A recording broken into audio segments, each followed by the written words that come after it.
Wait, so Ben got into door-to-door first. Yeah. How'd you get in? It was a way weird connection. One of my college friends' cousin had done it. And him and I kind of hung out. It's a viable source. My college friend's cousin seemed legit to me. That's how everyone's doing it. So. He made 30 grand, and I didn't make any money that summer. So when he came home and had 30 grand in the bank, and I had zero, Seemed legit. he seemed like the guy to do it with. Wait, so what were you doing in the summer? You made no money. Just going to school, I did summer classes. Oh, yeah. He was academic. Well, Ben worked at the bookstore, so he was like making, how much are you making? $8 an hour? Yeah, I think it was $7. But you got your books. Free books. $7.25 an hour, but I got free books. So like my book expense, I think was $500 for the semester, and I was pumped that I got it. I was so happy to have been working there. Then there's your buddy's cousin just rubbing it in your face. He's got 30 grand, and you're like, "Hey, but I have free textbooks, baby. You have to pay for that." Those accounting textbooks were expensive. I bet, dude. A couple $100 a book. Then I tried to convince Scotty to do it with me for a couple summers, and he kept shutting me down. It took a couple summers. Yeah, well, we met in foods class. That was the only other. Yeah, we did like only other guys in the home class, hoping to meet girls. We did meet a couple girls. Yeah, but we did. But that was the best relationship that I came out of that class with, because we went skiing on Saturdays. That's But hilarious. yeah, Ben told me he was going to go sell that summer, and I told him good luck. And so I went and worked like 80 hours a week, making $6 grand the entire summer. And Ben went out. When you were counseling. Yeah. Camp counselor. youth camp. So I was like, dude, you got to come try this. And he's like, no, I'm giving back to the youth. I'm like, Wait, were you camp counselor one summer or 2 summers. 2 summers. So Ben went out. He hadn't sold before. Then he went out and sold, crushed it, broke the rookie record, made over 100 grand in 4 months. And you would have thought, like, for most people, No brainer. 30 grand, like my cousin's friend did it, so I could do it. But my best friend at this point did it, and I was like, nah, I'm gonna go and do another year of camp counseling. So That's hilarious. they promoted him to like a lead. yeah, dude, I went out like $50. Turned down the promotion. I got like $50 to $100 more per week. Like, Was your job dropping when he started? Like, Scotty went from like the 12-year-old counselor to the 16-year-old. Yeah. If you wait a couple of years, you can get a wife out of I it. got 3 more weeks in the summer because most of the camps you only got like 6 weeks of contracts, so you spent 8 weeks not working and 6 weeks working. Oh, The next week I was guaranteed like 10, so I was like, dude, I'm gonna make almost twice as much, and they're paying me $100 more a week. did you So- tell him you made over 100 grand? Oh, yeah. The crazy, like, but Ben, I'll have like $300 more. I'll make like 12 grand. It was Well, the crazy thing is, everybody who knows Scotty knows he's like way good with people, like like hard worker. So it's like, dude, Scotty, I made 100 grand. Like, even if you're not as good as me, like you're gonna make tons of money doing this. Yeah. And he's like, no, I got to do the youth camp counseling again. And I'm like, I ended up convincing him to come out for about 20 days Yeah. before the youth camp counseling. Yeah, I remember because he was like That's way outselling better. everybody else. Yeah, and I was like, who is this guy? But made more in those first 20 days of ever doing door to door than he made the whole rest of the summer. Yeah. doing the youth camp I counseling. remember when he left because I was like, hey, that guy was crushing us. Good thing he left. Was that your rookie year too? Yeah. Because I met a kid in Spanish class that his older brother had done it for like 3-4 years. And so I actually went to him trying to tell him it was a scam. That door-to-door sales was not a real thing. And I was like, dude, I don't know if you know this, but it's a scam. And the kid was so fly about it. He was like, really? And I was like, yeah, dude, you're welcome. And he's like, because my older brother's done it for like 3 or 4 years now and has done great. And here I am like, no, this is a scam. I'm like, oh, that's good for your brother. And yeah, I ended up getting on. That's where I met Ben. Ben had this Moses beard, dude, that was like down to here. And I was like, dang. I thought he was 40. I swear I thought Ben was 40, and then I found out he's like still in college. I was like, oh, okay. And then I met Scotty, and then Scotty was just slaying it, and I was like, frick, these guys were way more prepared than me. Like, I don't know what I'm doing. That's hilarious. And then you got Brian into it. So my brother, I got back from my mission, and it was like right after COVID, or right at the COVID, like 2020, right? My friend actually went out the year before me, did really good, and introduced me a little bit to it when we were like hanging out. And then I told my brother, I was like, hey, you should come meet with this kid with me. And he's like, I actually know someone that I think you would like, and he introduced me to Scotty. We did one meeting, and I was like, all right, I like you. Let's go. So I kind of reached out to you. Yeah. Brian and his brother came out that summer. Yeah. Scotty and I met Brian's brother like 3 years back, and it was kind of the same thing where like we told him, hey, Kevin, you got to come try it. And he's like, no, he like went to Alaska one summer. We told, hey, Kevin, come meet with us. No, we got married or whatever. And then finally Brian was like, hey, I'm thinking about doing it. Told Kevin, then Kevin came and reached out to us. And then Kevin and Brian came, which was awesome. They had a good time in the summer. I feel like I reached out. I heard rumors that it was like you would make a crap ton of money, and obviously that interests me. So like I reached out, but then like Scotty obviously is a good salesman. So Dude, Scott, I still want to know why you did a second. I only knew you done one camp summer. Why did you do a second? Like, I loved it. Like when I was there doing it, it was awesome and gained a ton of experience. Really was fulfilling for me. But I think like there wasn't a logical argument of, dude, you're only going to make $8,000 doing this. You could make, I made like over 6 figures my first summer. yeah, Like you could do that. And that wasn't the thing that was pushing me over because my mindset wasn't even looking at that. Yeah. Like most of my mindset was, I don't need that. Like I don't need $100,000 to live on. Like I can live on $10,000 a year and I can be happy doing it. Like that wasn't the issue for me. But I didn't understand what that would do for me in the future. yeah. Like I didn't look past, because my whole life I've been looking at what I needed to survive for the next month. Like I needed a couple $100 here and $300 in rent and a couple $100 for food, and that's all I looked at. And I never looked far enough down the road. I knew I wanted to eventually have time with my family and kids that I'd eventually have where I could spend time with them, but I didn't really know what it would take to get there. Because you say what, information systems? Yeah. Right? Were you just thinking like, I'm going to do information systems, so like, yeah, $100,000 would be nice, but like, I'll make that with my degree. Yeah, I my whole goal, like I've never really been too sure on what I wanted to do for careers. Like I never really had a desire. Like it took me all the way till junior year for me to finally accept a major. Like I got into 3 programs. I hoped 2 that would reject me and 1 wouldn't.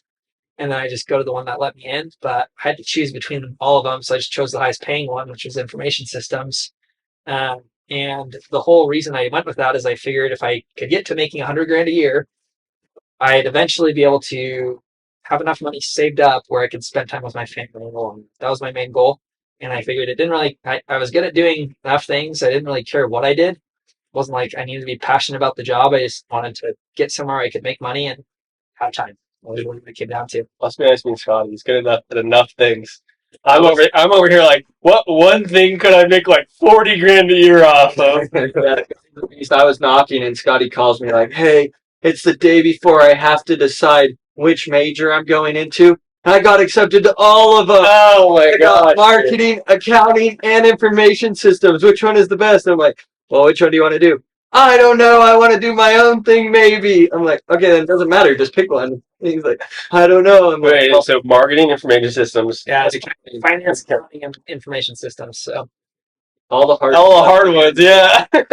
Yeah. And I had done the accounting one, so I was like, and you were like, don't do accounting, man. It sucks. So I was like, I did accounting. It was awesome, like way hard, but like, if that's what you want to do, do it. But if you want to do something else, like IS pays a lot, it could be a good career. Why'd you do IS then? I just had the highest pay, essentially. I knew I didn't want to sit in a bank, and I knew I didn't want to sit behind a desk. And I guess in my mind, information systems would get me to not be in a bank or behind a desk because it was more techy. And most of the tech companies were cool, like Google and Facebook. Like they had way cooler places than any accounting firm I'd heard of. Yeah.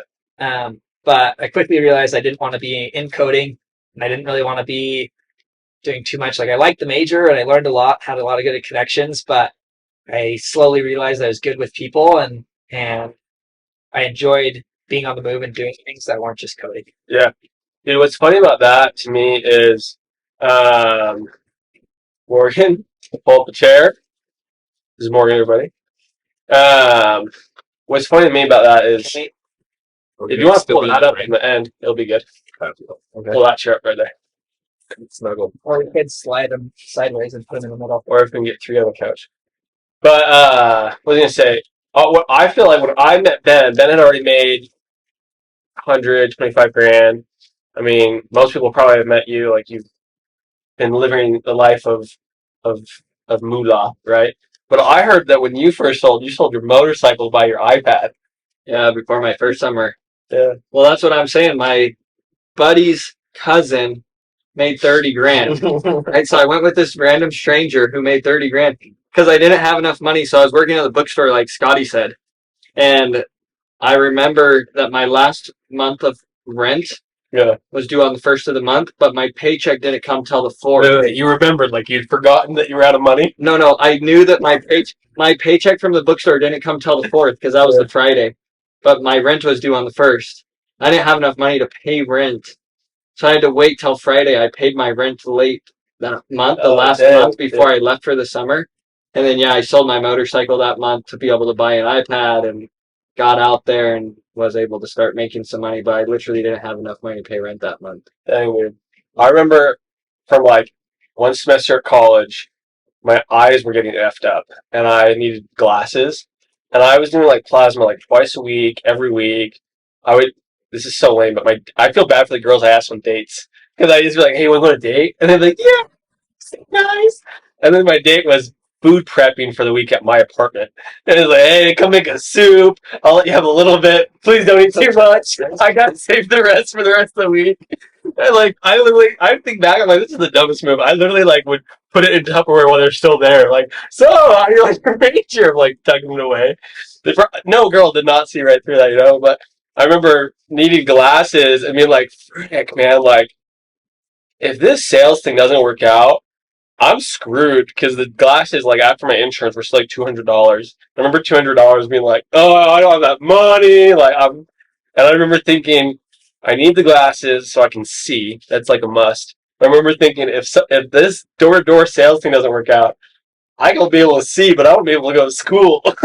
So I remember buying it and being like, feeling all in. I didn't obviously sell my only mode of transportation, but it felt like that. I was like, going on in. And it's funny to see all these guys later because, like, what, Mr. Raptor down there, and then I don't know if you go by Mr. like F-250 or the the E-Tron guy. Yeah, it was cool back in the day. I didn't have a car. I only had the motorcycle. It was snowing all winter, so I don't know why I even had it. I should have sold it a long time ago. And Scotty was the only one with a car. That's why we became friends. So he just used me for my wheels. So he had 2001 Corolla or something. He's like, hey, go skiing. I just love that Brian doesn't even go to school. He's just like blazing the trail, live his best life, like not already flipped a house. He's like not following the mold of like go to school, get a degree, work in corporate America. He's just like, I'm gonna go do my own thing. Well, I feel like that's why I feel like I searched this job out because I was like, freak, if I'm not going to school, I gotta do something. I can't live at my parents' house anymore. It's like either video games or something else. Top rap. Or I can't have anything in between. Low-key Brian's still streaming it after this. Catch me on Twitch, guys. Come on with me. Brian, how old were you when you started? Because I think you're younger than a lot of the guys. Yeah, I was 19. So you're 19 when you first sold. How much did you make that very first summer? Like 80 grand. And then I remember you flipped a house like right after that, right? Mm-hmm. Because I kept trying to call you all the time to get you to do stuff, and you're like, I'm working on the house again. Like, I'm hearing the hammer in the background. Yeah, like in Washington, right? Yeah, we bought a property, and from the moment we closed to sold, it was a month. And we took it all the way down to... Wait. Not quite the stuff. Just sold. Like you had money in your hand in a month. And you rented it. So we were able to get into it 2 weeks early before we closed on it because we knew the buyer. So it took us about a month and a half, and there's 5 guys. We each made 30 grand on it. So that was what I was $150,000 profit. Dang. Jeez. On a little tiny Washington, dude. Yeah. I guess. Yeah. But that's when you guys were trying to get me down here, and now I'm down here, which I'm glad. We're happy to have you. Yeah, it's good to be here. Did you have to put any of like your summer sales money into the house? Luckily, I didn't. My brother-in-law is a realtor, and we had private money that did it. So all I had to do was pay 2 payments on the money. So I think it was like $600 per person. Oh, nice. So Brian's like, we had private money, my OnlyFans account, my Twitch account, dude. But that was cool. Yeah, I learned a lot from that. Definitely.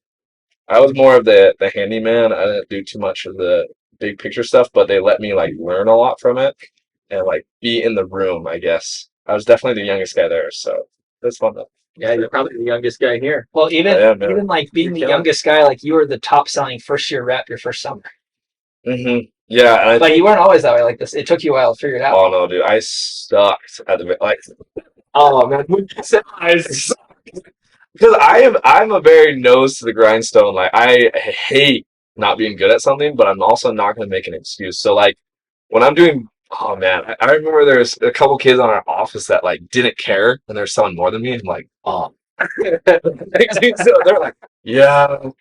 I just went out and talked to people. They sell like four. I'm like, oh my gosh. But yeah, I picked it up towards the end, which was good. You won't believe this guy's wife called her friend and she signed up. I even ate lunch with them. Yeah, I'm like, it's okay. That's hilarious, dude. Maury, how did you talk? How'd you get into door-to-door That sales? was Ben's younger brother, Matt.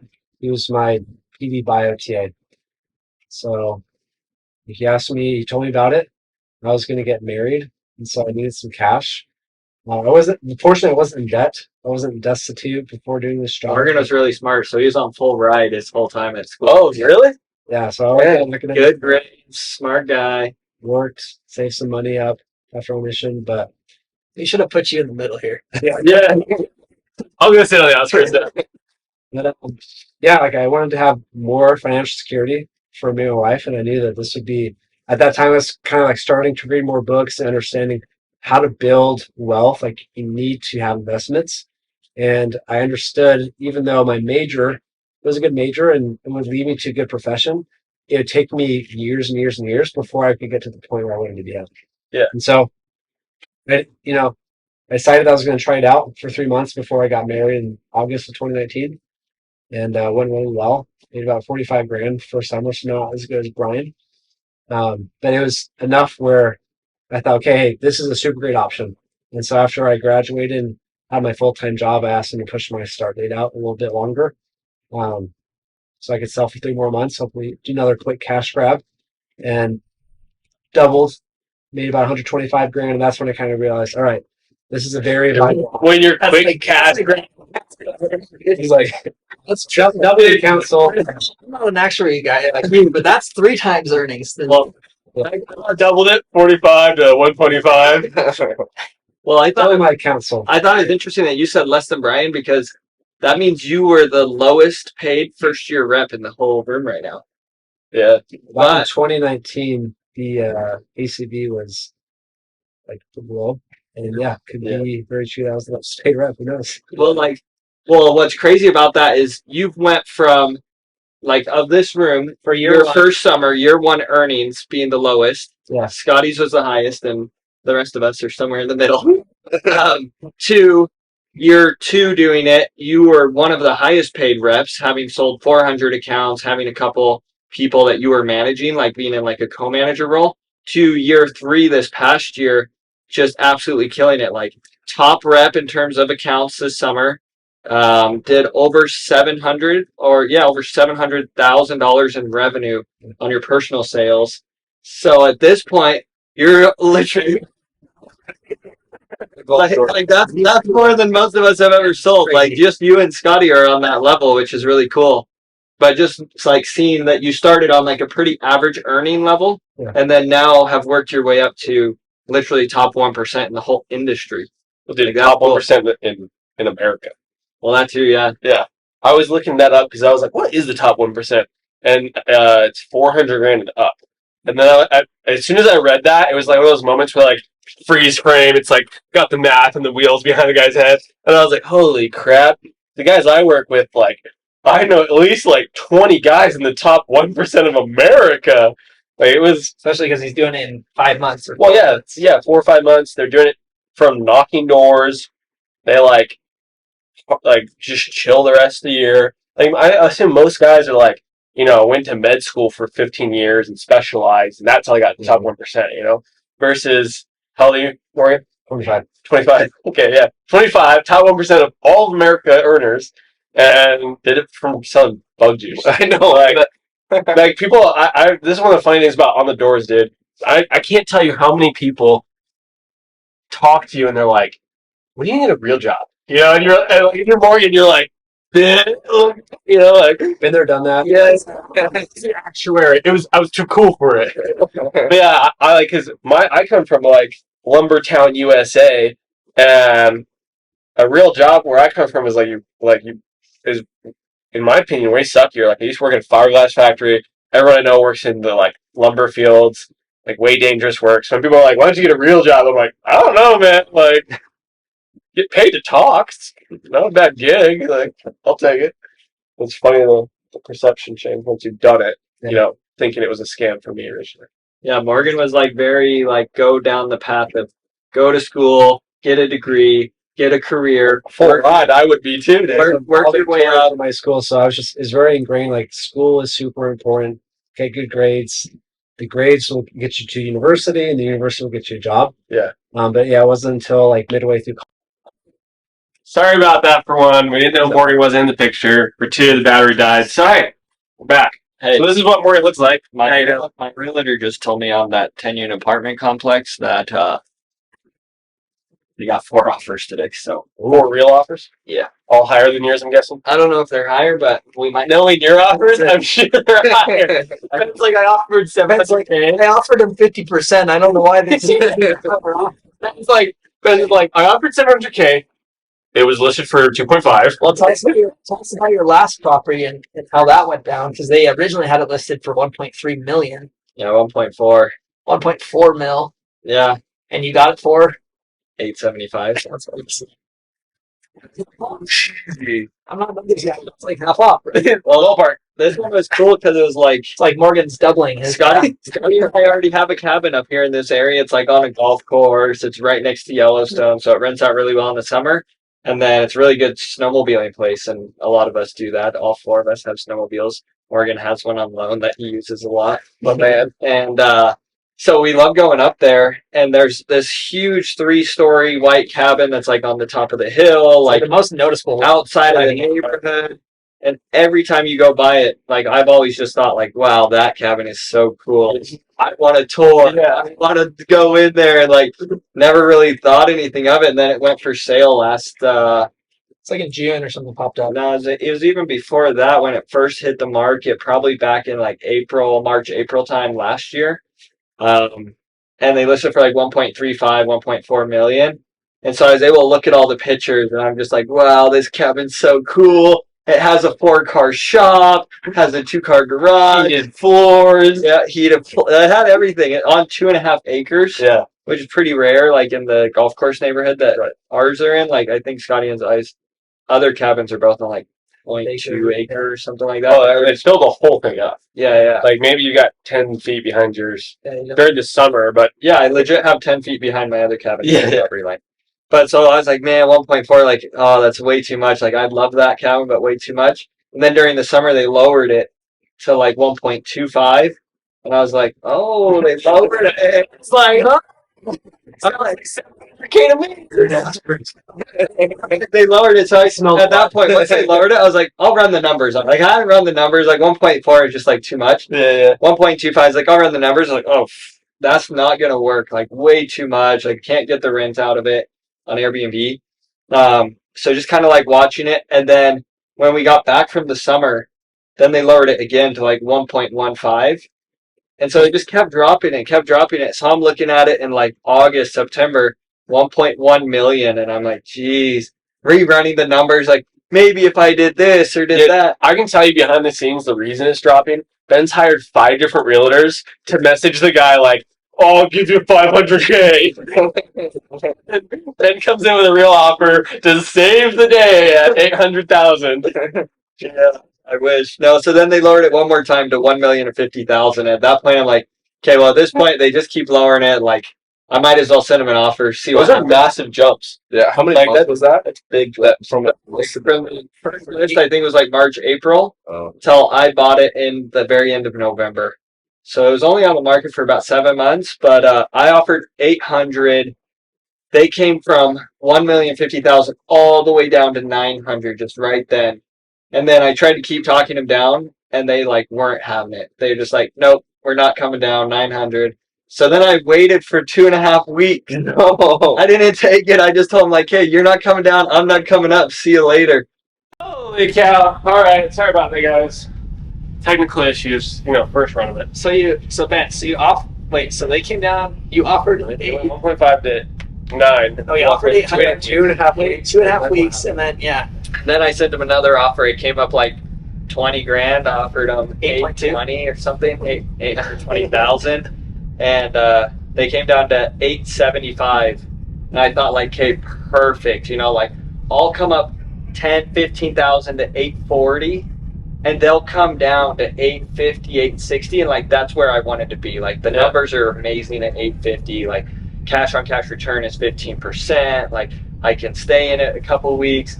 And they come back and said 870. So they came down 5 grand. I was like, okay, well, like there's a couple of things we could do to it. So we've done like new carpet, finished out the garage into a huge game room, added an extra 1,000 square feet of livable space. We can convert the 4-car detached garage into a mother-in-law apartment for like 40, 50 grand and start getting rent from that. For us to stay in. Exactly.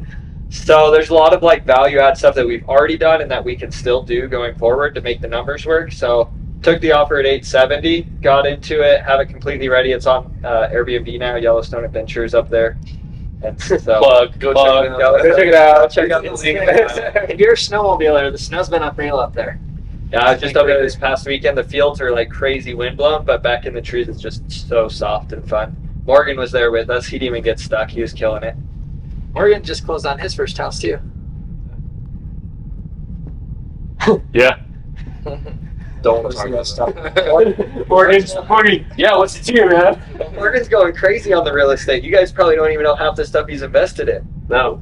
Yeah, like I thought Morgan bought the townhome, and then we were talking about a deal down in Texas, and then just today I realized he's already invested in another deal, and he's getting into another deal. So he's up to 4 deals. That just I have a townhouse. I have a townhouse for sale that could be a great deal. Could be a good grab for Dave.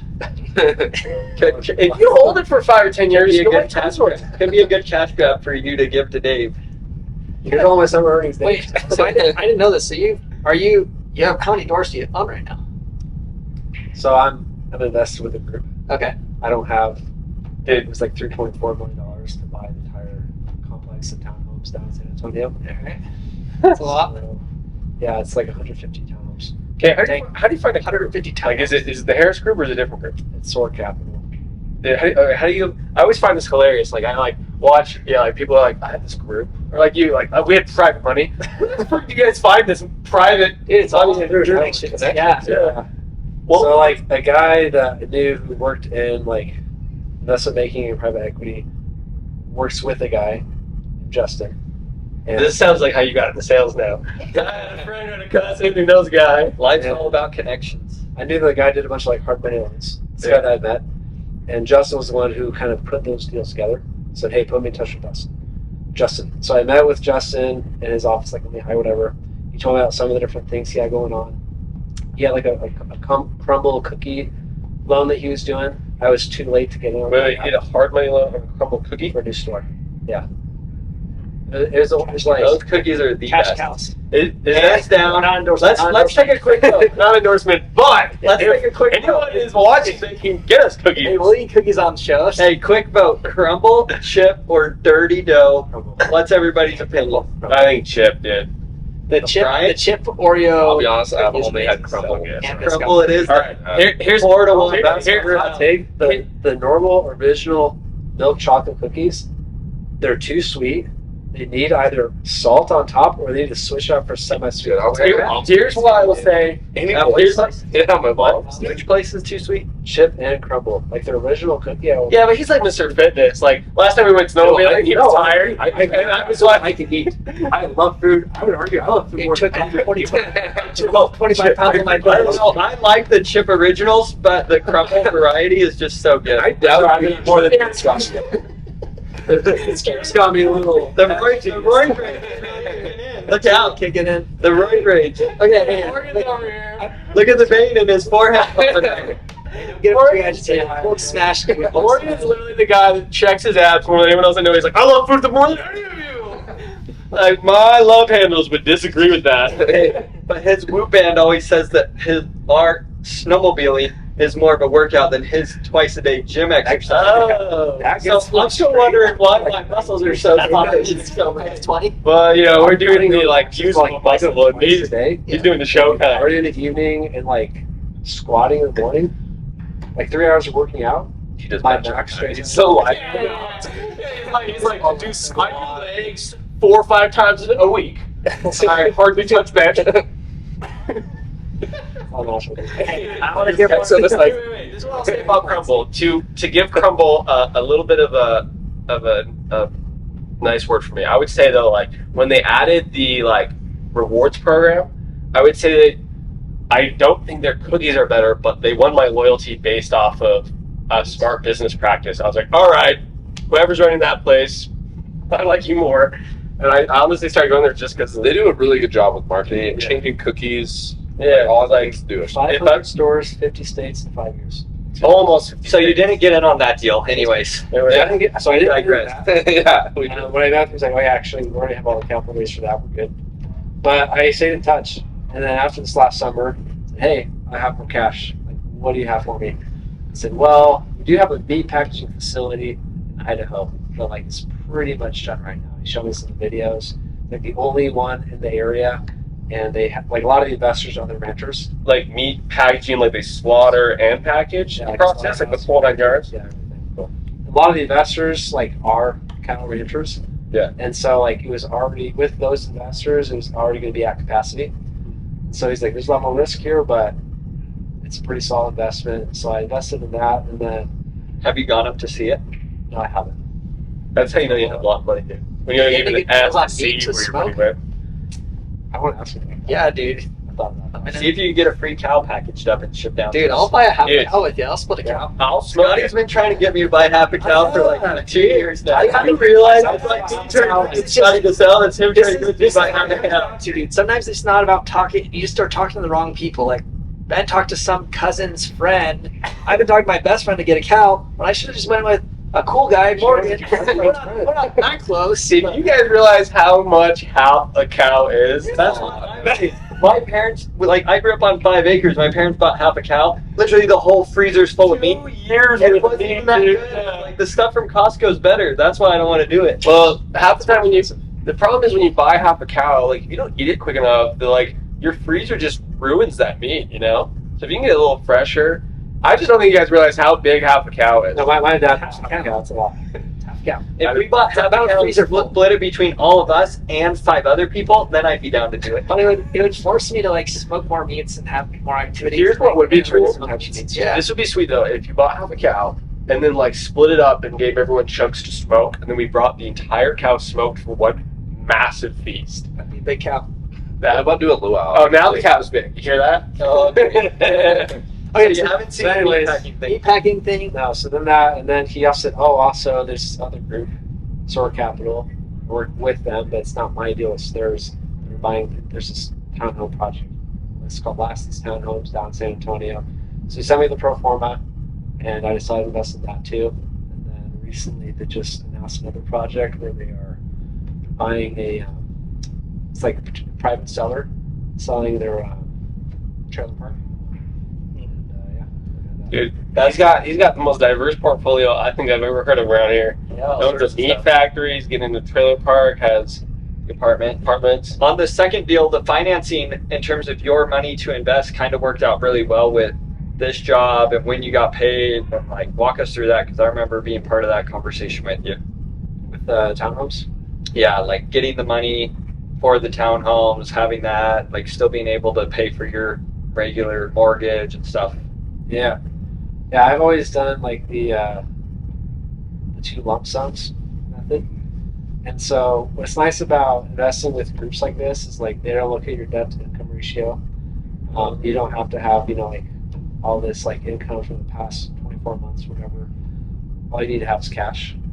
I think technically you're supposed to be a qualified investor, but Accredited investor. accredited investor. Yeah. You have to make over $250,000 a year or have a net worth over $1 million, I think is the two. Well, also I think the third thing is if you and your spouse have combined income of $300,000 or more. Yeah, I think it's 350, but yeah, I think it's something like that. Yeah, but it's for 2 years or more. But when you know a guy, it doesn't matter. Yeah. But anyway, so Yeah, so it was great. Like right when they were closing on the deal, I got my first back end. Yeah. what's that? Like the payment? Sorry. Your first paycheck from GreenX, the big lump sum. Yeah. November after the summer. Real quick, if you're at home, you don't know what that is. You get paid upfront weekly with door-to-door sales, and then it's a subscription. So there's going to be more bit like they have to continue to pay. As they pay, you get paid your being commission, right? Basically a huge bonus. Yeah, so you just get these two massive bonuses, or like, or like me, like I'm more on salary where I get a monthly paycheck. They just split it up, but I get it sooner, but it's split up. I get all of it. That's true. Anyways, Morgan got a huge production bonus, like his pay from all of the accounts he sold, like doing over $700,000 in revenue this past summer. It's crazy. Please tell me you didn't spend all of it at once. I did it. Okay. Just from one account to another. 300,000. Here you go. Well, I mean, so He spent a lot of all it of went that for truck. paycheck. That entire paycheck. Yeah. You did spend it all. That's what I'm saying. Oh my god. just whole picture I'll of tell his the story. ballsy. You're ballsy. Like, I'll tell he the just story. got his Raptor. I'll tell the story. So Morgan comes to me, he's like, okay, I got the Raptor coming in, I got the Tesla coming in, and I got these townhomes that I could invest in. But like, I don't know if I'm gonna have enough money to do everything and still pay my mortgage and do this and that. And like we're running all the numbers. Yeah. Like here's what his pay is supposed to be for the month. Here's how much this investment's gonna be. Here's how much the Raptor's gonna be. Here's how much the Tesla's gonna be. By the way, he won the Tesla. Yeah. So like he had to Won the Tesla. Yeah, I just had to put that down payment. Half the truck's down payment. half the truck's paid for by the company, right? Yeah, exactly. A good portion of the payment. A good portion of the payment is taken care of. Much less than half. But he had to pay a lot of the down payment for it. Yeah. But anyway, so we're like running through all the numbers, and he's like, "Okay, I think I'll have enough left, like from this payment, to get the Raptor, the Tesla, and put tons of money into this deal to own the townhome." Your You're balls, like, dude. you have like, what was it, like 8 or 9 months of like, you know, like Expenses saved up. expenses Yeah, saved up to be good before this back end comes. So yeah, like there. So Wait, so you had 8 like or 9 they months said, of expenses, and he got another payment, right? Like That- everybody yeah, just yeah. got paid. And right, but I'm saying you had 8 or 9 months of expenses I have enough saved. cash from like previous year selling and then like upfront commission. Dude, my wife would love you, dude. She's always like, "You spend too much." She's over here like, "Well, I have like 4 or 5 years saved up. Like, I could stop working and be a hermit if I wanted to." I like having money Yeah, saved. Morgan was like very nervous, and I'm like, dude, you got money to last till next summer, Yeah. and you have another huge bonus coming in 3 weeks. So he pulled the trigger, got into the townhomes, which is When do you get paid on that? Like, have you been paid? on the townhomes. Yeah, like, do you get like a Yeah, monthly check? after Or they closed like a month afterwards. It took a little bit longer. were they new builds or existing? So they were taking them over. Yeah, so basically, yeah, it's by the townhomes. They're going to renovate a lot of them, and then they're going to put like new management for the property. And the way they do the And that's all fixed costs. Like, if renovations cost too much, are they going to come back to you and ask for more? No. Oh, wow. they shouldn't need any more like funding. Capital. Yeah, any more capital. But they're changing the way they're doing like the utility system, which is supposed to like, I guess they're also going to raise the rents a little bit after they do the value add. It's supposed to be at, like they're expecting a 3.5, 3.7x in 3 years. They pay a preferred return of like 8%. Okay. It's like quarterly. Just get You get quarterly dividends. Wow. That's nice. That via Venmo? Here's $20,000. Cash app. well, talking about all the cars that Morgan has. Scotty just got a new car, probably the most expensive one in the room. Dude, I pulled up and saw that, and I was like, this Audi looks different. I've never seen one like this. And then I was like snooping around, and this guy like walks out the keys with the guy. I was like, hey man, I'm not doing in your car. Like, don't let me. Like he's peeking in the windows. Yeah, it's sweet. It's yeah, it was awesome. I mean, most of it's been paid for by GreenX just for hitting certain price incentives, which is awesome. But the coolest part about it is it weighs over 6,000 pounds GVRW. So Electric. yeah, it's electric. So gas is not there, but the electricity is free in most of the places I can charge around here. Do you, is that a $7,500 rebate on that or no? No, so the electric, like tax credit. They changed it, I think, last year, halfway through the year, where It's assembled in it the has US. to be assembled in the U.S. Yeah, yeah. and Audis aren't. So it's the Audi G. Yeah, Audi GT e-tron. So it looks like the Porsche Taycan. Buffer. It's pretty similar build. Like it's like low to the ground. It's wide. It's sick. Yeah, it's nice. I liked. Yeah, I didn't love the Teslas just because it's all on one screen, and I just felt like I was scrolling till I could finally find the air conditioning. It's like more of the analog stuff, but I'd say it's like a combination between the Audi A7, like the big luxury four-door car, Yeah. and the Audi R8, the performance car. That's like more of a small. it's like a compact 3.1 or 3.2, 0 to 60, so it's quick. You looked at the Plaids. Yeah, I drove the Tesla X Plaid, looked at the S. I tried to convince him on the Hummer EV. I like the Hummer EV. I think The it's Hummer, they're sick, so but crazy because it's like it's all on resale extra price right 100 now. grand. Yeah. Well, because you bought your e-tron for what?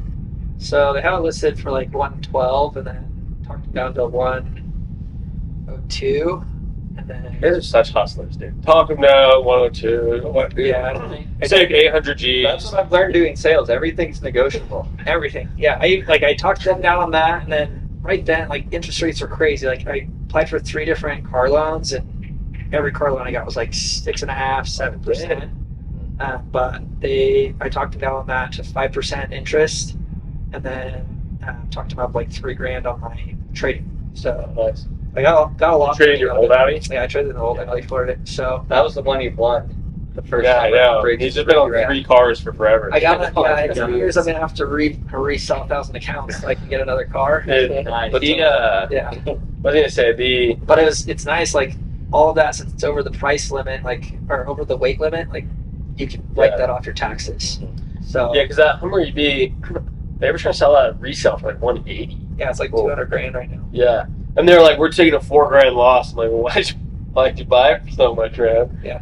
Yeah. The Hyundai dealership selling it. In case you remember, take your launch rate. That's sweet. Yeah. Yeah, I was always curious. Like I was fine driving my Corolla way back when. I've always thought like I might as well just. I don't need anything special with a car. I just need something that's gonna get me from A to B. Yeah. But like I've realized now, like the reason a lot of people drive these nice cars or like big trucks is just tax savings. Like last year between my truck and my car, like I'm able to write off almost $180,000. Yeah. In taxes. Well, Taxable income. My buddy was talking to me about that because he was looking at getting the 4xe. If you guys looked at the Wrangler 4xe, I think it qualifies because of its battery, or the Lincoln Navigator. And I was like, the Lincoln Navigator, like what the heck? And I was like, dude, the 4xe is way cool. He wants to rent them out. And you were saying that the Wrangler's the top rented EV car, or the top rented car, right? In Utah. Yeah, it's a 4-door Wrangler. Yeah, because everyone comes in to ski and snowboard, right? And once he started talking about it, I started realizing, I was like, because my wife drives the Jeep I bought after my first summer.